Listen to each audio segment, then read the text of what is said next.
가지 권고의 말씀을 먼저 드립니다. 우리와 함께 신앙생활 하시는 전유황 장로님의 부친 되시는 고 전민수 집사님의 장례식이 3월 6일 토요일 아침 10시에 파크론에서 있을 예정입니다. 장례식이 있을 예정입니다.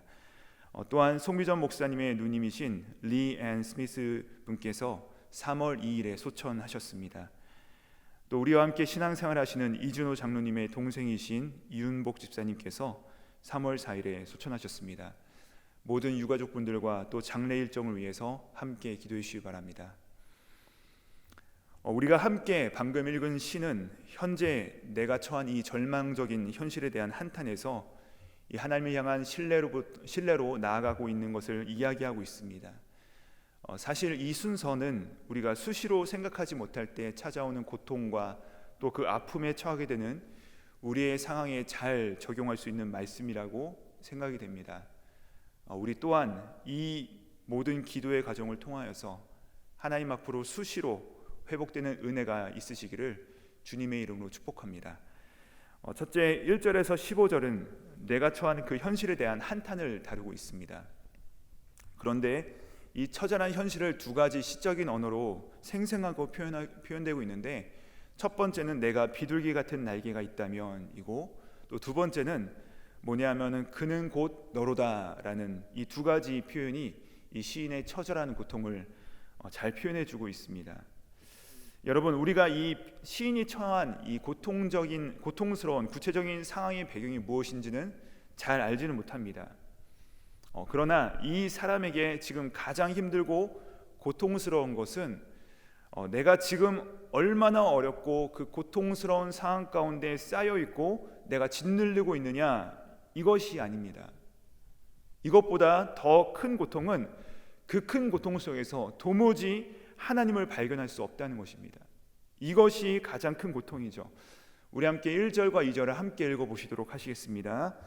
하나님이여 내 기도에 귀를 기울이시고 내가 간구할 때 숨지 마소서. 내게 굽히사 응답하소서. 내가 근심으로 편하지 못하여 탄식하오니.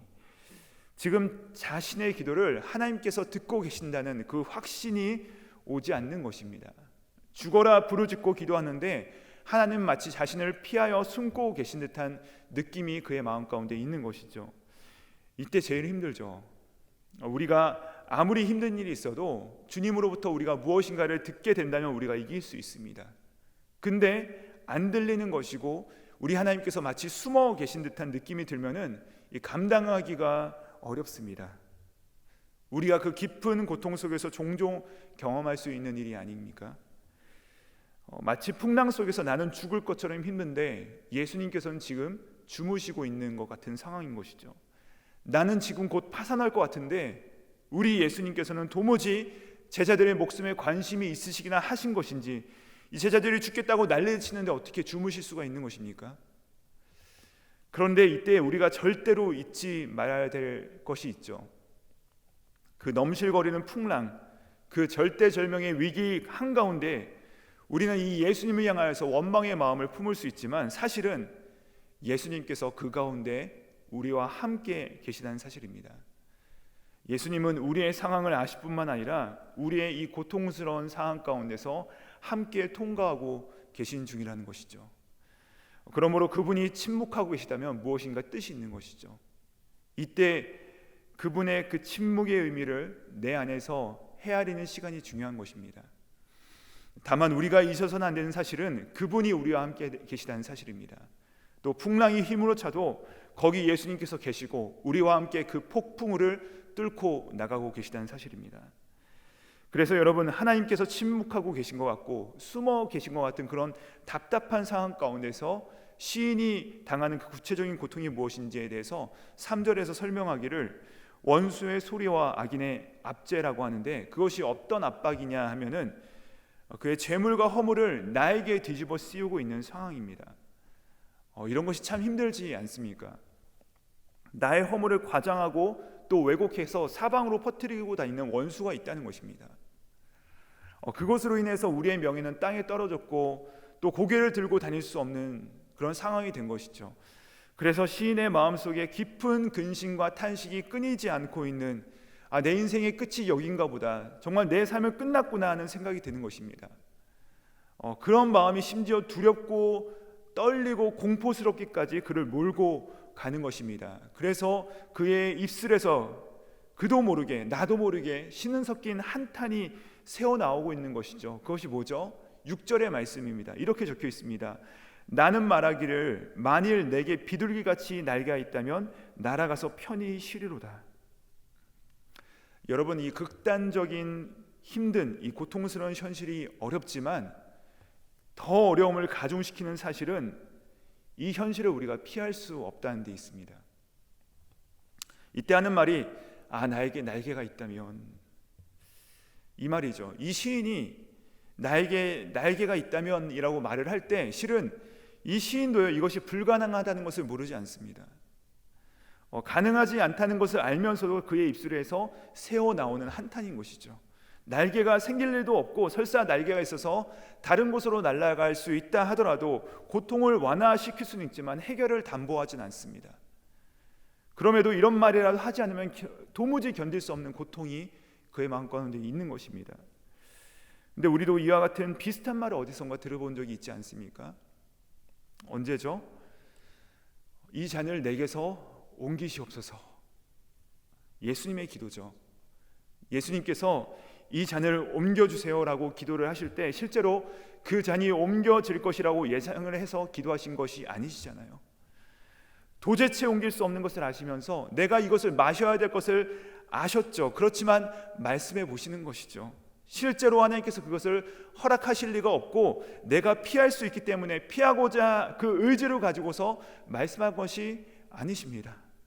그 길 절대로 안 가시겠지만 그분의 고통을 표현하신 것이죠. 그런 의미에서 우리에게 이 고통스러운 상황에 절정이 있다면 아마도 이 잔을 내게서 옮기시옵소서라는 고백일 것입니다. 이처럼 현실에 대해서 눈 감고 싶은 고통이 우리 가운데 있다면 사실은 우리 구주 예수 그리스도께서 이 잔을 내게서 옮기시옵소서라는 고난을 통하여서 우리의 모든 아픔을 이미 감당하신 것입니다. 그래서 이 예수님을 묵상하면 묵상할수록 우리 가운데 다시 한번 자유가 회복되는 것입니다. 자, 그 다음에 그가 바로 너였다니 라는 고통이 이 사람에게 또 있습니다. 9절과 11절 사이에 보시면요, 그 정겨운 단어들이 많이 등장합니다. 성례, 성벽, 성중, 거리, 이런 단어들이 우리로 치자면 마치 이런 것이죠. 플러싱, 노던길, 베이사이드, 정든 예배당, 늘 우리가 함께 만나고 함께 교제하고 함께 예배했던 바로 그곳을 뜻하는 것이죠. 다시 말해서 사람들이 모여서 교통하고 사귀고 또 함께 예배를 드렸던 그 사랑과 우정이 나눠지는 그 따뜻한 공간들이 계속해서 등장하고 있는데, 그런데 그 공간들을 채우고 있는 것은 지금 오히려 강포와 죄악과 재난과 악독과 속임수가 꽉꽉 채우고 있다는 것입니다. 그 가장 따뜻하고 다정하고 사랑스러워야 할 그 공간이 가장 서럽고 증오스럽고 정말 무서운 공간으로 바뀌어 버린 것입니다. 그게 다 어디서 나오느냐? 혀에서 나옵니다. 여러분, 가장 따뜻한 공간이 바로 우리의 가정이어야 되고 우리의 집이어야 되잖아요.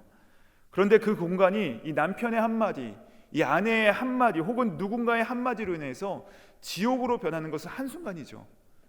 그런데 지금 이 시인이 늘 다정스레 느꼈던 그 모든 공간들이 증오스럽고 비참한 공간으로 다 바뀌어 버렸습니다. 여러분, 교회에서 우리가 함께 신앙생활하면서 나 정말로 교회로 가고 싶어 하던 그 공간이 어느 순간 우리 가운데서도 이 증오스럽고 분노가 일고 가기 두려운 공간이 될 수 있다는 것입니다. 그런데 그런 모든 강포와 분쟁과 악독이 나를 향하여 있고, 그리고 그 모든 악한 이야기가 거리에 또 예배당에 다 퍼뜨린 사람들의 정체가 무엇이라고 등장하고 있는데, 바로 13절에서 이렇게 폭로합니다. 이렇게 말씀하십니다. 그는 곧 너로다. 나의 동료, 나의 친구요, 나의 가까운 친구로다. 여러분, 이것은 굉장히 아픈 상황이죠. 매우 처절하고 아픈 상황 속에서 그가 바로 너였다니, 이렇게 말하는 상황인 것입니다. 정말 전형적인 배신이죠. 이 배신의 가장 악독한 모습을 우리가 볼 수 있는 것이죠. 근데 여러분, 이 배신 중에서도 가장 악랄한 배신을 우리가 알 수 있습니다. 바로 어디서 일어났죠? 예수님의 옆에서 일어났죠. 3년 동안 동고동락했던 이 가룟 유다의 배신이 바로 그 배신의 절정이라는 것이죠. 예수님은 우리가 겪게 될 모든 배신과 그 서러움과 원통함과 이 억울함의 고통을 우리를 위해서 다 겪으셨습니다. 그래서 누군가로 인해서 고통을 겪을 때 그때 우리는 누구에게로 나아갈 수 있습니까? 예수님께로 나아갈 수 있는 것입니다. 그가 나보다 더 훨씬 잔인한 배신을 당하신 분이시기 때문에 우리는 누구보다도 우리를 잘 아시는 예수님께 나아갈 수 있다는 것입니다. 바로 그 예수님이 우리에게 계신 것이 이 얼마나 놀라운 특권인지 모른다는 것이죠. 자, 그럼 우리가 이렇게 암담한 상황 속에서 우리는 어떻게 무엇을 할 수 있습니까? 낙담할 수도 있어요. 혹은 나도 똑같이 갚아주겠다 하면서 주변에다가 똑같이 험담을 뿌리고 다닐 수도 있습니다. 그들과 똑같이 악해질 뿐만 아니라 오히려 더 악해져서 복수할 수도 있습니다. 여러분, 그러나 시인이 이런 길들을 선택할 수 있지만 선택하지 않은 이유는 그가 지혜를 선택했기 때문입니다. 이런 모든 복수의 길들은 결국 파멸이잖아요. 그런데 우리는 그 갈림길에서 자꾸만 이 상대방을 생각하고 묵상하고 있는 것이죠.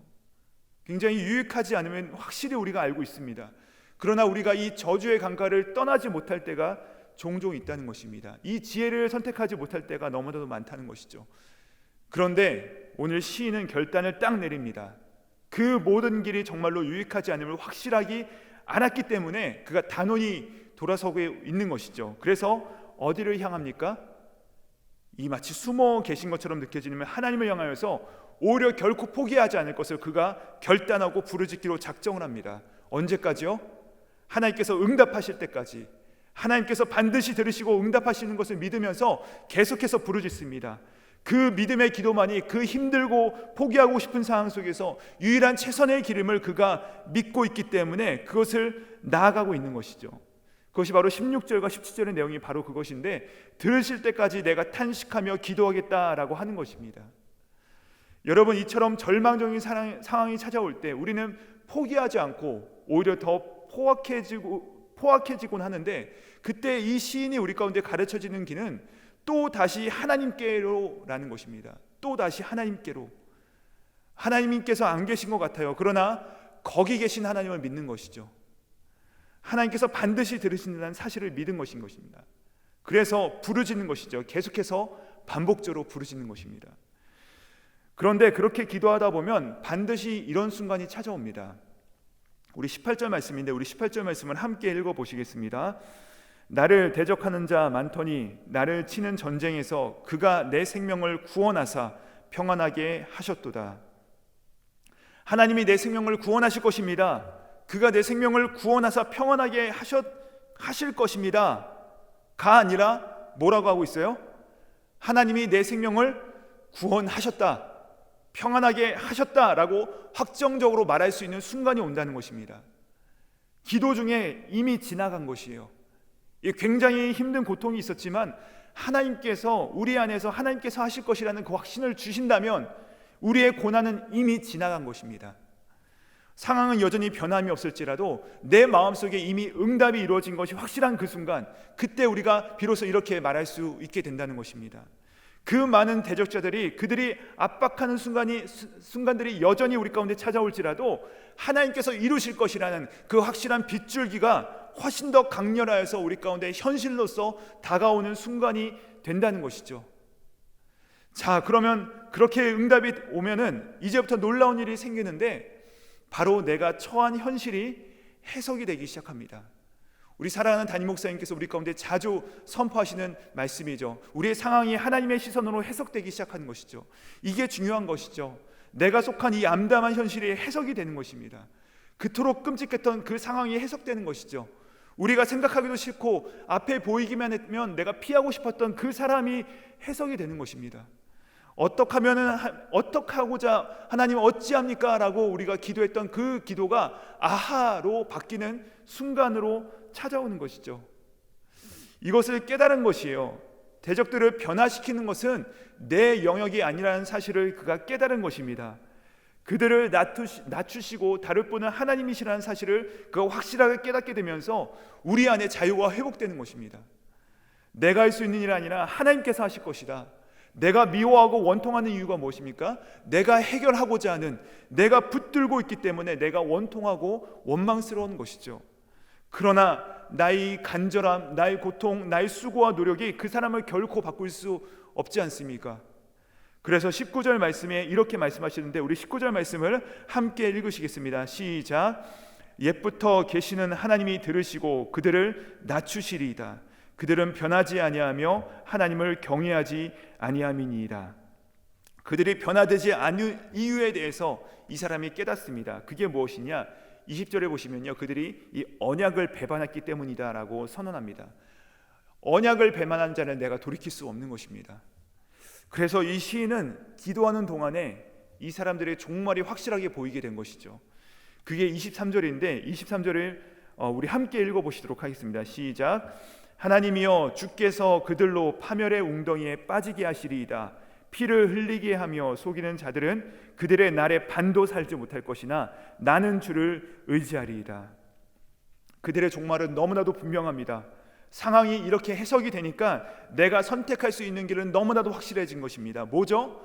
내가 어떻게든 해보려고 용을 쓰면서 이 극단적인 고통을 겪었던 모든 짐들을 전부 다 몽땅 다 주님께 맡기는 것입니다. 여러분, 우리가 힘든 이유가 무엇입니까? 못 맡기기 때문인 것이죠. 우리 22절을 읽으시고 오늘 말씀을 마무리하도록 하겠습니다. 우리 22절을 함께 읽으시겠습니다. 시작. 내 짐을 여호와께 맡기라. 그가 너를 붙드시고 의인의 요동함을 영원히 허락하지 아니하시리로다. 아멘. 우리의 길은 너무나도 분명합니다. 이 아무리 힘들고 혹독한 상황 속에서도 포기하지 않고 우리 주님만 신뢰하는 것이죠. 그 위에는 믿음과 사랑과 또 하나님을 향한 신실함으로 우리가 행하는 것입니다. 여러분, 내가 할 수 없습니다. 그러나 오늘 우리가 함께 읽은 말씀처럼 온전히 맡기면 하나님께서 일하시는 것을 우리가 보게 될 것입니다. 그때 우리의 모든 사항들이 전부 다 다르게 해석되고 다르게 전개될 것입니다. 바라기는 날마다 우리가 우리의 삶을 이 하나님의 은혜의 둥지 안에서 또 그 안으로 들어가서 그 모든 사항들을 해석하시면서 날마다 주님의 그 놀라운 새 은혜를 누리시는 은혜가 함께 하시기를 우리 예수님의 이름으로 축원합니다. 기도하시겠습니다. 하나님, 감사합니다. 우리는 종종 나의 괴로움의 순간에 하나님이 보이지 않고 나를 버리신 것처럼 고통스러움 가운데 신음하곤 합니다. 그러나 주님은 거기 계셨으며 지금도 우리의 구원과 우리의 회복을 위하여 가열차게 일하고 계심을 믿습니다. 이제는 간구함 가운데 우리의 영안이 열려 새로이 상황을 해석하는 능력을 갖게 하시고 우리의 모든 억눌린 짐을 벗어 주께 맡길 때 더 놀랍게 일하시는 우리 하나님을 바라보며 승리하는 모든 인생들 되게 하여 주시옵소서. 우리의 아픔을 이미 공감하사 이제는 우리를 위해 하늘 보좌 우편에서 공감하시며 중보하시는 예수님의 이름으로 기도합니다. 아멘.